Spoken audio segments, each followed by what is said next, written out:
Hey guys, how's it going? 808 here, and I thought in this video I would talk about what everybody's talking about at the moment, and that is the Destiny beta. So, unless you've been living under a rock, the Destiny beta has been up for a couple of weeks now, but everybody was given access late last week, so I think that was Friday for us here in Australia and possibly Thursday for you guys elsewhere in the world. So I've been playing it on PS4, and I thought I would give you my initial impressions and thoughts on the game so far. Obviously the game is still a beta, there's still things that they can change and fix, and the beta is only a small slice of the main game, so it's, you know, this is not a review of the game in any way, this is just my thoughts on the beta and on Destiny as a game as it stands. So for the four of you out there who don't know what Destiny is, it's the first non-Halo game by Bungie in like forever. It's also the first non-Xbox exclusive game that I'm aware of that Bungie has made.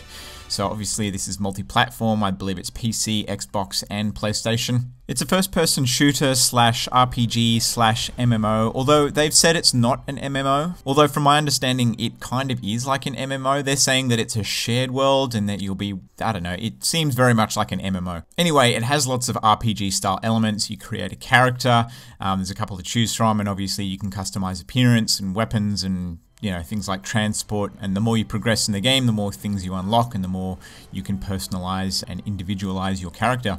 So anyway, I've been playing the Destiny beta for a fair few hours. Obviously, I haven't unlocked everything and I haven't experienced everything that the beta, or the game for that matter, has to offer. So this is really just my thoughts and impressions on a very small section and slice of the game from a player who doesn't really play RPGs and MMOs.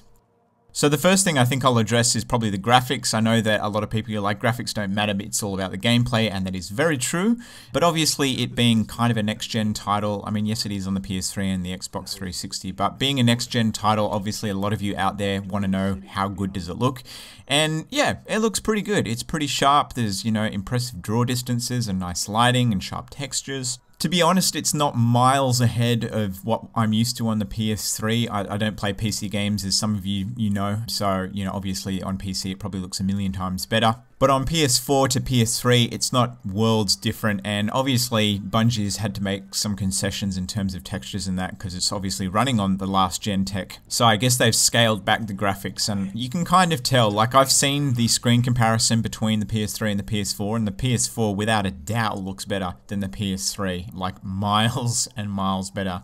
But you can still tell that the PS4 is not being pushed in any kind of way in terms of graphics. But, it's a very nice looking game. The art direction is amazing, and there's some beautiful vistas, and I've stopped more than a few times in the beta just to have a look at the landscape and have a look at my surroundings, and there's been a few ooh and ah moments. But yeah, the graphics serve their purpose.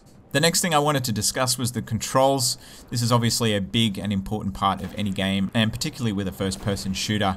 And on the most part, they're sharp and responsive. Being an RPG, there are more abilities that you can unlock, so things like the double jump will change the controls to a certain degree, but the basic controls are good. They feel very familiar, which is either for better or for worse. I mean, make of that what you will, but they do feel very much like any other first-person shooter game that you've played, so if you're familiar with Battlefield or Call of Duty, you'll feel right at home with this, and they do feel sharp and responsive as you would expect them to from a well-seasoned FPS developer like Bungie. There are some nice touches on the PS4 version though, so when you go into a dark area and your torchlight comes on, the light on the controller actually lights up as well, which is very cool. The first time I noticed it, I was actually playing in a dark room and the controller lit up the whole room, and it was just a kind of a nice touch and helped with the immersion. In regards to the audio, the score of the game is really, really nice. I have to say that Marty O'Donnell has done an excellent job. Well, what work he put into it before he was fired. If you didn't know, Bungie's composer of, I don't know, 10, 15 years was fired recently, but the work that he's done in the game so far is really nice, and it really helps set the tone of the game, and I think it's some really good work. The rest of the audio is, good, but there's nothing particularly outstanding. Again, this is just the beta, so perhaps there's other things, tweaks they're going to do to it. I mean, it's not bad by any stretch of the imagination. I'm just saying that compared to everything else that I've played, it's serviceable, it does the job. Guns sound satisfying, I guess. I play with a 5.1 headset, so you can hear enemies and stuff from various different angles, and ships sound good and all that sort of stuff. So I mean, the audio is good, don't get me wrong, I'm not saying it's bad, it's just not remarkable to my ear anyway, in any kind of particular way. The voice work that Peter Dinklage has done in the game, if you didn't know Peter Dinklage, which is the actor from Game of Thrones, he obviously plays the imp in Game of Thrones. He does the voiceover work for Ghost, which is that strange little floating eye that you might have seen in the gameplay, and he kind of acts as your companion and your guide, and you can use him to interact with the world. I've read a few articles with people complaining about his performance being a little bit flat, and to be honest, I don't feel that way. I think it's fine, but I have heard that they're going to change it, or possibly change it for the final release, so I don't know if he's going to be a bit more animated in terms of his voice, but I felt that it's fine, and it's a nice touch, and it really does bring you into that world, and it's nice to have a quality actor lend their voice to a game like this. So overall, my initial thoughts after playing the beta, I mean, I haven't stopped playing the beta, I will continue playing it until they take it offline. Some of the pros, the world feels really large and alive, it feels like a really rich universe, and the story behind the Traveler, which is the big giant sphere thing, is really interesting, and I'd like to learn more about that, and the history and the whole, everything about it seems really, really cool. There does seem to be an awful lot of other players around, so it always feels like there's a lot going on in the world. When you go back to sort of the main hub area, there's just heaps of players, you know, dancing or walking around or collecting weapons or getting new armor and all that sort of stuff. And there's always lots of players around in the world when you're on missions and that sort of stuff. And I really like how you can join other players on the fly. Like, there's been a couple of occasions where I've seen some enemies and gone up and started shooting, and then I realized that there was another player doing some sort of like side mission where they were stopping them mining, and I got involved and I got XP, and that was just kind of cool that you could join into a game mode without having to go into a lobby and be out of the game. It was just all seamless, and it was all in real time, which is really cool.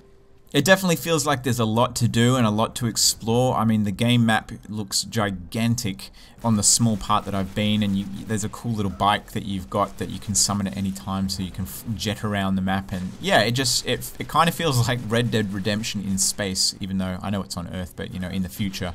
The other thing I like is the dancing, which is very strange. There is a button that allows you to dance for, I'm not really sure what reason, but it's just hilarious. You'll be on a mission, or you'll just be out and about exploring, and you'll come across a bunch of other players dancing, or you can start dancing and people will start dancing with you. So it's strange, but it's kind of nice. It gives you the warm and fuzzies.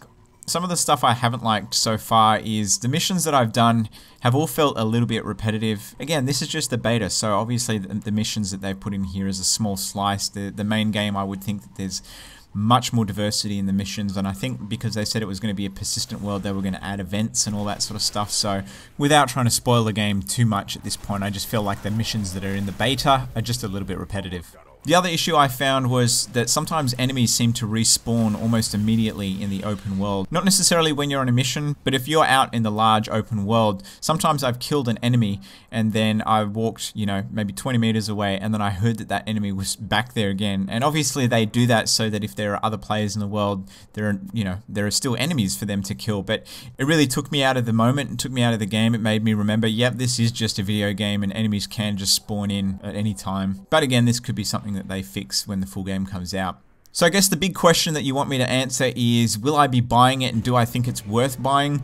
And my answer is, I need to play it some more. I need to understand the game better.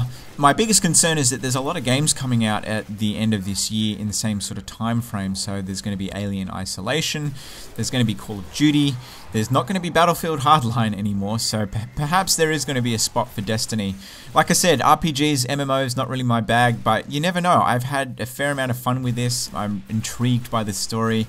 So I'm going to put it down as a maybe. I guess it all hinges on how much free time I have at that point of the year, depending on what else I'm playing. And it also depends on how many of my other friends decide to get this as well.